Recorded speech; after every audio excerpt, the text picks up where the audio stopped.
এটাকেই বলে মহাকালের কৃপা। সবার সামনে নিজের বউকে দোলনায় দোলাচ্ছিলে তো, এইবার দেখো মহাকাল নিজেই তোমার বউকে তোমার কাছে এনে দিল।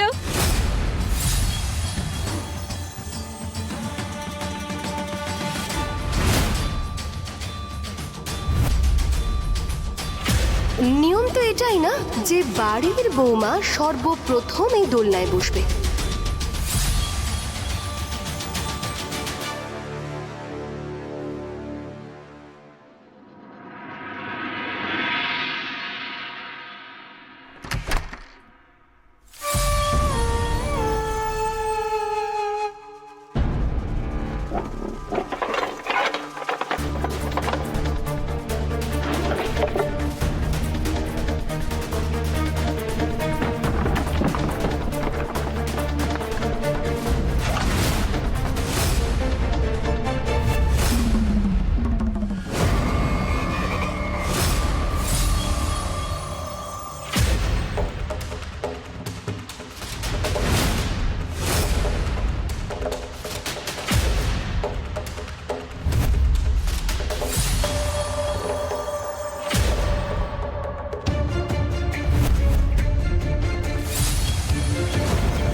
কেউ তো আমার ঘরে এসেছিল, কিন্তু কে আর কেন?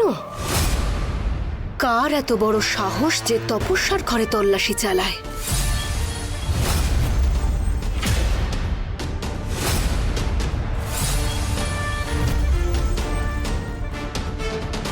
তাড়াহুড়ো করতে গিয়ে হয়তো আমিই করেছি।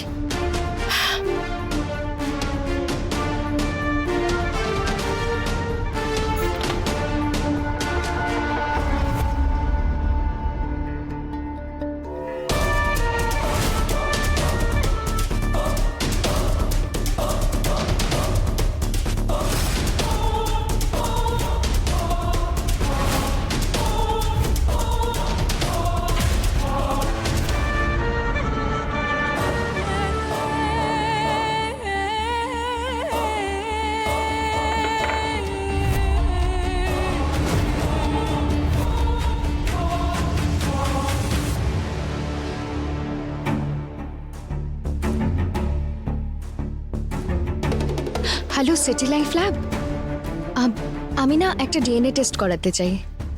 আমার কাছে দুটো স্যাম্পলস আছে, আমি শুধু জানতে চাই যে দুজনের ডিএনএ ম্যাচ করছে কিনা। হ্যাঁ হ্যাঁ, আমি আপনাদের পাঠিয়ে দেবো। Thank you.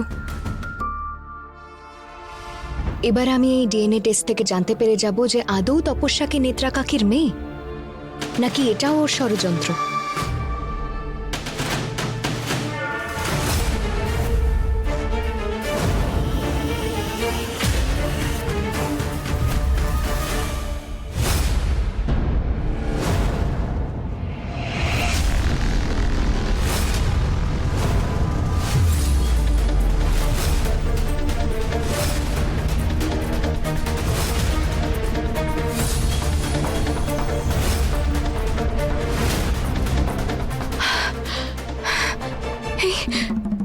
এটা কোন অশুভ শক্তি আঙ্কেলের সঙ্গে দেখলাম আমি? নিজের আত্মাকে সমর্পণ কর আমার কাছে, আর আমার অধীন হয়ে যা। তার মানে হলো এটাই যে কোনো অশুভ শক্তি। আজকে এই পুজোর দিনে আমাদের সবার সামনে নিখোঁজ মনে হচ্ছে, এই সবের পেছনে কোনো অশুভ শক্তি আছে। এই বাড়ির মধ্যে অশুভ শক্তি প্রবেশ করেছে। আমায় পুরোহিত মশাইয়ের সঙ্গে দেখা করতে হবে। ওনাকে বলতে হবে এই অশুভ শক্তির কথা, যেটা এই মাত্র আমি আঙ্কেলের সঙ্গে দেখলাম। এখন শুধু উনি একমাত্র পথ দেখাতে পারেন। পুরোহিত মশাই, আপনি এবারে ব্রত কথা শোনানো শুরু করুন। দাঁড়ান আন্টি।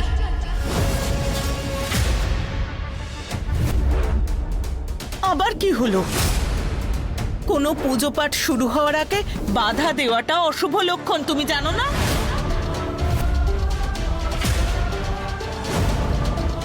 আগে আসলে এটা একটা বিশেষ সিঁদুর, প্রাচীন শিব মন্দির থেকে আনা হয়েছে।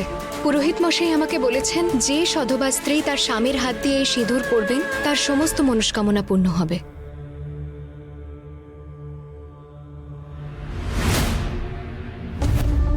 তাহলে প্রথমে আমাকে দাও সিঁদুর, আমাদের তো দিন। না না, এইভাবে নয়, আমি বললাম না আপনাদের স্বামীদেরই সিঁদুর নিতে হবে আর আপনাদের সিঁথিতে পরাতে হবে, তবে গিয়ে আপনাদের সমস্ত মনস্কামনা পূর্ণ হবে।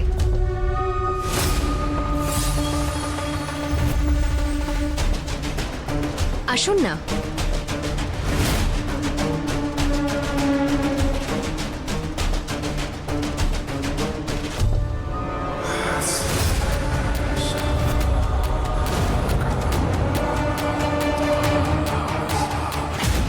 এই অশুভ ছায়া তো সবার উপর আছে। এটা সেই অশুভ শক্তি যে আমার সঙ্গে জেলে কথা বলেছিল, যে আমার বাবার রূপ নিয়ে আমাকে কুণ্ডল আনতে বলেছিল। কিন্তু এখন কি চাই এই অশুভ শক্তি? কি করে আটকাবো একে আমি? এই পুজোর জন্য আমাদের আগেই দেরি হয়ে গেছে, আর তুমি এখন এখানে দাঁড়িয়ে মনে হচ্ছে যেন তুমি কোনো ভূত দেখেছো। জেঠিমা, সমস্ত পুরুষের ওপর অশুভ শক্তি রয়েছে, দেখুন না ওদিকে।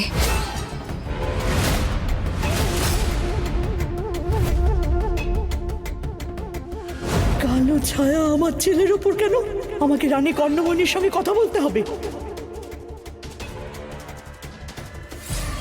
1000 বার দেখেছি, আমি কোনো কিছুই দেখতে পাচ্ছি না ওখানে।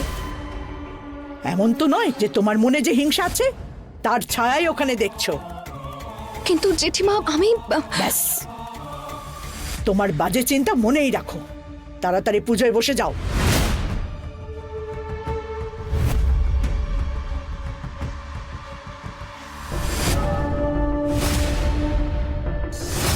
কর্ণমোহিনীর ভক্তের মনে এত চিন্তা, কি হয়েছে রত্না? রানী কর্ণমোহিনী, ওই বাইরে যেসব লোকজন আছে আপনি কি ওদের নিজের বশে করে রেখেছেন? কারণ আজ ব্রতের দিন, আর আজকের দিনে আমার সব সধবাদের প্রাণ শক্তি চাই। আর সেসব অন্য কেউ নয়, বরং তাদের স্বামীরাই আমাকে এনে দেবে। আর তাও আজ রাত 8টা বাজার আগেই। তার মানে আজ রাত্রিরে সব সধবারা, আমার বাড়ির মহিলারাও? সব মায়া। না না না, রানী কর্ণমোহিনী, আমার বিট্টুর তো এখনো বিয়ে হয়নি, আর আমি তো আপনার সব আজ্ঞা পালন করেছি। তাহলে বিট্টুকে আপনি আপনার অশুভ শক্তির মাঝে কেন? যাতে তোর ভক্তি একটুও না কমে, আর যাতে তুই এই পরিকল্পনায় আমায় সম্পূর্ণ সাহায্য করতে পারিস। আমি তো আপনার সঙ্গে সবসময় আছি রানী কর্ণমোহিনী, কিন্তু প্রতিজ্ঞা আপনার অশুভ শক্তি দেখে ফেলেছে। যদি তুই তোর ছেলেকে জীবিত দেখতে চাস, তাহলে তোকে প্রতিজ্ঞার ওপর নজর রাখতে হবে। যদি এইবার ওই মেয়েটার জন্য আবার আমার পরিকল্পনা ব্যর্থ হয়, তাহলে তুইও বাঁচবি না, আর তোর পুত্রও নয়। না, আমি প্রতিজ্ঞাকে আর কোনো ভুল করতে দেব না। আর এমনিতেও আমার 2 জায়ের যদি কিছু হয়ে যায়, তাহলে এই বাড়িতে আমি রাজত্ব করব।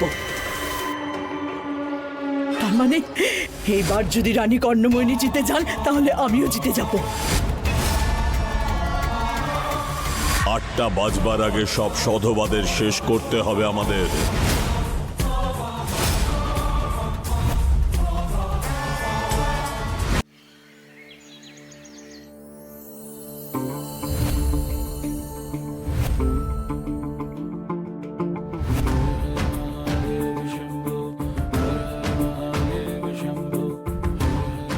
দিদি, আমাদের এই ব্রত পালন সফল হলে আমাদের স্বামীদের উপর থেকে সব বিপদ চলে যাবে। আরে মালিনী, এত বছর হলো বিয়ে হয়েছে আর তুমি এটাই জানো না বিয়ের আরেকটা নামই তো বিপদ। এসব কি কথা বলছো? আজকের পুজোর দিনে ভালো ভালো কথা বলো। তোমরা সবাই কত সুন্দর মূর্তি বানিয়েছো। প্রতিজ্ঞা বৌদি ঠিকই বলে, প্রতিটি কণায় শঙ্কর বিরাজমান। এই, কোথায় তোর প্রতিজ্ঞা বৌদি? আরে দিদি, আছে কোথাও। আর তাছাড়া ও যেখানেই থাকুক না কেন, কি এসে যায়? ও আবার রানী কর্ণমোহিনীর অশুভ শক্তিকে নষ্ট করার চেষ্টা করছে না তো? আমাকে রানী কর্ণমোহিনীকে জানাতেই হবে। কিছু মনে করো না পদ্মা দিদি, তোমার বৌমা পুরোপুরি আপন করতে পারেনি তোমাদের। আমি না এক্ষুনি দেখে আসছি। এই ছুটকি, মূর্তি বানা। আসছি আমি।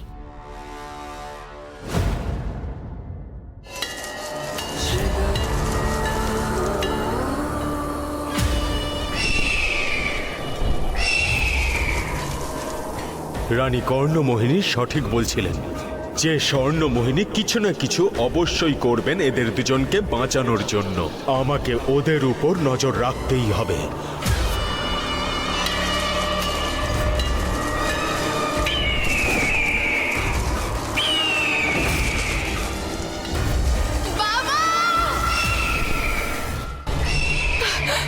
বাবা, হ্যাঁ মা, আমি তোমার জন্যই অপেক্ষা করছি।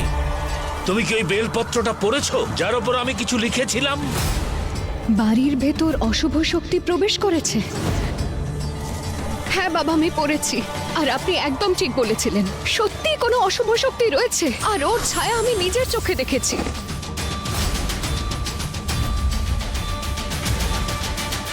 বাবা, আমার পুরো পরিবার বিপদে রয়েছে, কারণ আমি নিজে কানে শুনেছি যে আঙ্কেল বলছিলেন 8টা বাজার আগে সমস্ত সধবাদের শেষ করতে হবে আমাদের। এর অর্থ হলো মা, এই অশুভ শক্তি এই বধূদের পবিত্র শক্তিকে দখল করতে চাইছে। এই অপবিত্র শক্তি ওই বধূদের সব স্বামীকে নিজের বশে করে রেখেছে। এটা কেমন অশুভ শক্তি যে এও স্ত্রীদের হত্যা নিজের স্বামীদের দ্বারা করাতে চাইছে? এই যা কিছু তুমি দেখছো মা, এর সম্পর্ক মায়াবনের সঙ্গে রয়েছে। আমি এখন কি করব বাবা? আমাদের কাছে সময় নেই। 8টা বাজতে মাত্র 1 ঘন্টা বাকি। আমি কি করে বাঁচাবো ওনাদের সবাইকে? কি করে আটকাবো এই অনর্থ? কোনো একটা তো উপায় আছে। জয় শ্রী মহাকাল, জয় শ্রী মহাকাল।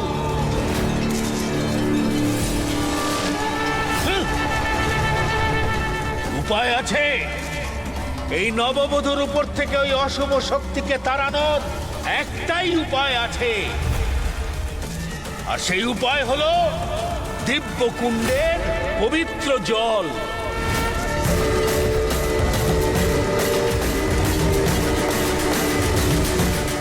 আরে তুই কেমন স্বামী বলতো? 1 ঘন্টার মধ্যেই পুজো শুরু হয়ে যাবে, আর তোর বউ তো দেখছি এখনো এসে পৌঁছায়নি। আরে কাকিমা, তুমি চিন্তা করো না, ও নিজের রুমেই আছে হয়তো। আর এমনি তো ও পুজো ছেড়ে কোথায় যাবে? তুমি পুজোয় যাও না, আমি গিয়ে দেখছি। হ্যাঁ তাড়াতাড়ি দেখ। হ্যাঁ।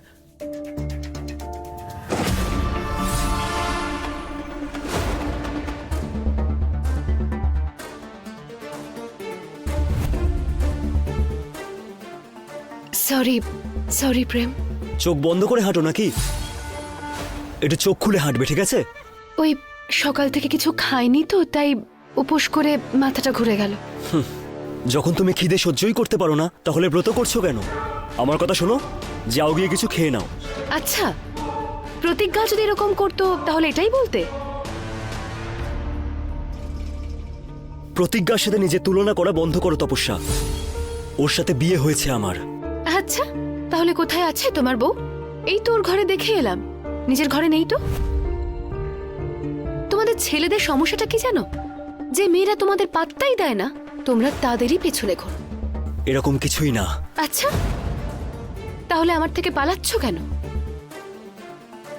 আজ না হলে কাল তুমি এটা ঠিক বুঝতে পারবে যে আমার থেকে বেশি ভালো তোমায় কেউ বাসবে না। তোমার স্ত্রী প্রতিজ্ঞাও নয়। কারোর ভালোবাসা পাওয়ার জন্য পাগল নই আমি।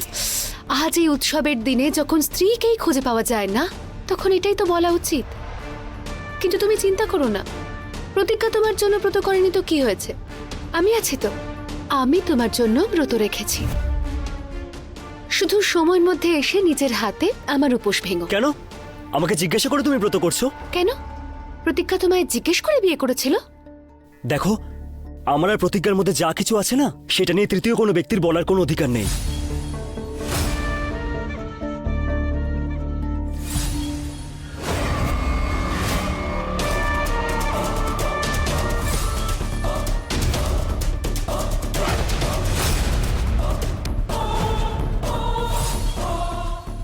তুমি কিন্তু সত্যি সত্যি খুব বাজে। তুমি সবসময় কিছু না কিছু ভাঙচুর করতে থাকো। আমি এক্ষুনি মায়ের কাছে তোমার কমপ্লেন করছি। পুচকে একটা মেয়ে তপস্যাকে হুমকি দিচ্ছে।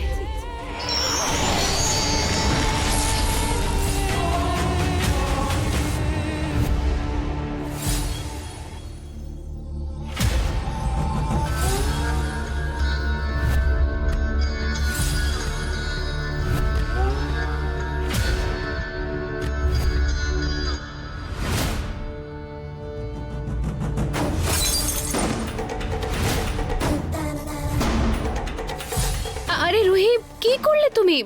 ঠিক আছো তো? বাবারে বাবা, দিনের পর দিন দেখছি তোর দুষ্টুমি বেড়েই চলেছে। আমি কিছু করিনি, এই বাজে দিদি এটা ভাঙতে চাইছিল। আজকালকার বাচ্চাগুলো মানে নিজেদেরকে বাঁচাতে যে কাউকে দোষ দিয়ে দেয়। ভাগ্যিস কাকিমা তুমি দেখে নিয়েছিলে। আরে তুই এখন মিথ্যে কথা বলছিস? হ্যাঁ, এক কষিয়ে থাপ্পড় মারবো জানিস? কাকিমা, এতে সত্যি ওর কোনো দোষ নেই। থাক না, ও ছোট। আর এমনিতেও আজকাল প্রতিজ্ঞা বৌদির সঙ্গে একটু বেশি সময় কাটাচ্ছে। আরে তুই চল বলছি, সারাক্ষণ দুষ্টুমি করছে, চল। দিব্যকুণ্ডের জল। যদি প্রতিজ্ঞা দিব্যকুণ্ডে জলের সন্ধান পায় তবে সাধুবাদের বাঁচিয়ে নেবে, আর আপনার অশুভ শক্তি একেবারে খান খান খান খান খান খান করে ভেঙে যাবে।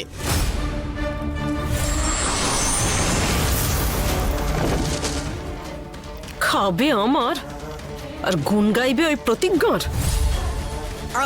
ক্ষমা করবেন রানী কর্ণমোহিনী, আমার কথার মানে হলো প্রতিজ্ঞাকে আমাদের আটকাতে হবে, নয়তো অর্থ বদলে অনর্থ করবে। আদেশ করুন রানী কর্ণমোহিনী, আমায় শুধু একটা সুযোগ দিন। এই প্রতিজ্ঞা নামক সমস্যার সমাধান শেষ করে তবেই ফিরবো আমি। তোমার ক্ষমতা আমার দেখা হয়ে গেছে শিকারা।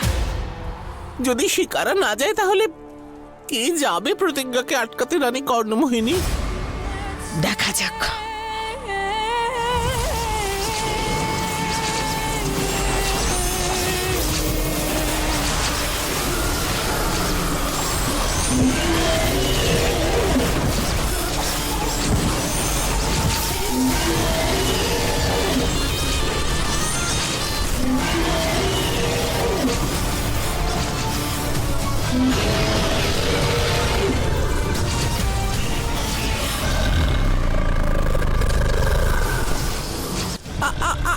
আপনি আবার এই কাকে ডেকে পাঠালেন রানী কর্ণমোহিনী? হে আমার মায়াবী জলকেতু, যা আর দেখ যে ওই প্রতিজ্ঞা কোনো অবস্থাতেই যেন দিব্যকুণ্ডে পৌঁছতে না পারে।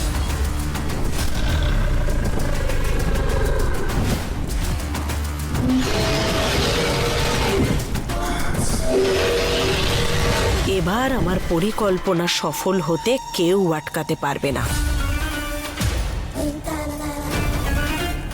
যখনই ওই সধবারা এক এক করে মরতে শুরু করবে, আমিও আমার ক্ষমতা ফিরে পেতে থাকব, আমার শক্তি।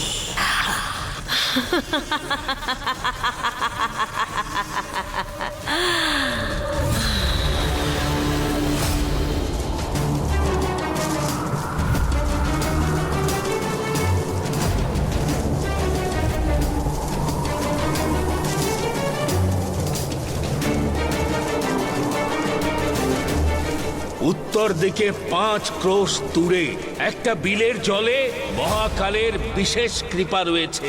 তুমি যদি ওই দিব্যকুণ্ড থেকে পবিত্র জল নিয়ে এসে ওই নববধূর স্বামীর ওপর ছিটিয়ে দিতে পারো, তাহলে এই অপবিত্র শক্তি দূর হয়ে যাবে। এই সংকট থেকে মুক্ত হবার এটাই একমাত্র উপায়। পুরোহিত মশাইয়ের কথা অনুযায়ী ওই দৈবকুণ্ডটা এখানেই কোথাও আছে।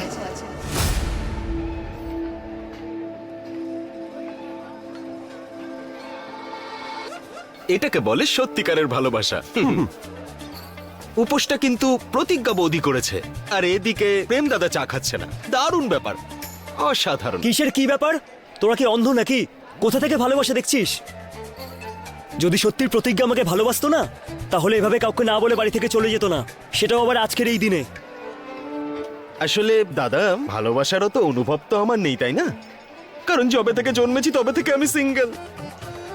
মানে যতটা আমরা শুনেছি যে আমরা যার উপর বেশি রাগ দেখাই না দাদা, ভালোও তাকে সব থেকে বেশি বাসি।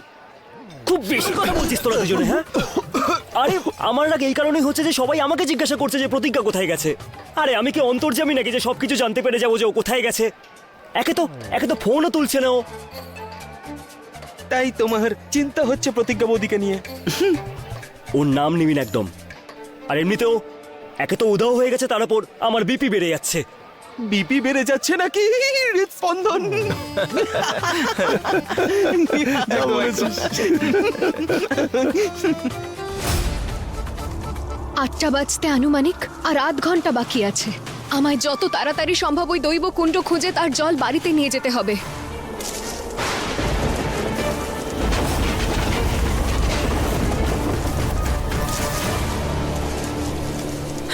এই চারিদিকে এভাবে কাঁপছে কেন?